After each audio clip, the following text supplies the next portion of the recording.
Bienvenue sur Sécession.fr, le podcast de sociologie et de critique sociale.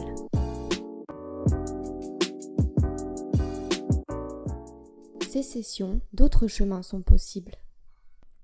Dans un podcast précédent, nous avons vu que la révolution conservatrice néolibérale est motivée par une intention paradoxale de subversion qui est orientée vers la restauration des formes archaïques du capitalisme. Dans leur livre Foucault, Bourdieu et la question néolibérale, Pierre Dardot et Claude Laval essaient de rendre compte de l'articulation de ce projet néolibéral avec le néoconservatisme. Dans les pays concernés par les politiques néolibérales, la résistance est d'autant plus forte que la tradition étatique est plus profondément ancrée. En France, l'État s'est constitué tôt par concentration des forces physiques et économiques.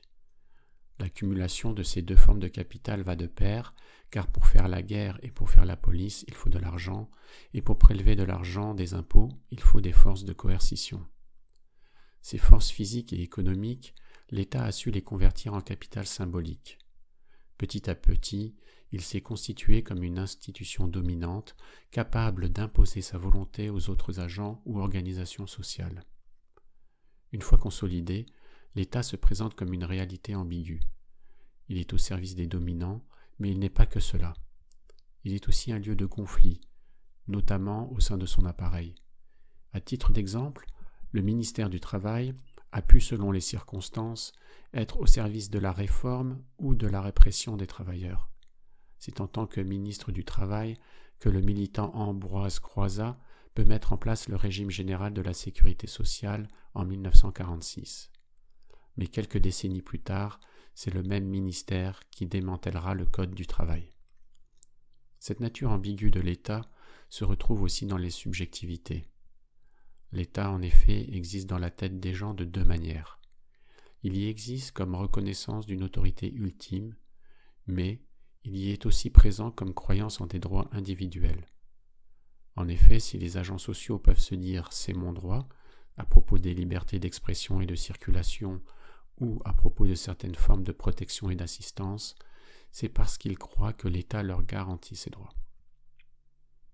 En menant leur révolution conservatrice, les néolibéraux doivent faire face à une contradiction majeure. À travers leur politique, ils s'engagent dans un abandon progressif des fonctions que Pierre Bourdieu appelle les fonctions de la main gauche de l'État. Ils désignent ainsi l'assistance sociale, la santé, l'éducation, la protection des travailleurs. Ce faisant, les néolibéraux dépossèdent l'État de ce qui inspirait le respect des gens qui pensaient trouver en lui la garantie de leurs droits. Par ce délestage, l'État perd de son capital symbolique ce pouvoir invisible qui fait que les sujets sont spontanément enclins à se soumettre à son autorité. Le néoconservatisme intervient à ce stade comme un mouvement qui tente de réactiver l'obéissance habituelle à l'égard de l'État. Cette restauration, il projette de l'opérer à travers la restauration de valeurs traditionnelles et à travers l'usage de la force. Le néoconservatisme n'est donc pas un refus du capitalisme, comme c'était le cas des mouvements nationalistes et conservateurs de l'entre-deux-guerres.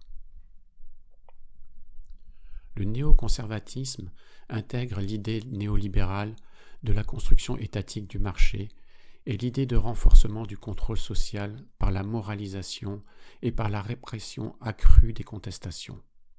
Les gouvernements néoconservateurs tentent de compenser la déstructuration sociale qui a été provoquée par les politiques néolibérales en s'appuyant sur deux piliers. Premièrement, ils ont recours à des méthodes autoritaires, policières et répressives. Deuxièmement, ils mobilisent un discours raciste, identitaire et traditionnaliste. À cet effet, n'importe quelle idéologie présentant ces caractéristiques peuvent leur servir de référence. Il peut s'agir du nationalisme, du christianisme, de l'idéologie grand russe, de la tradition républicaine confondue avec idéologie de l'ordre, ou de la tradition de la laïcité confondue avec la stigmatisation d'une religion. Les politiques néoconservatrices présentent un double caractère.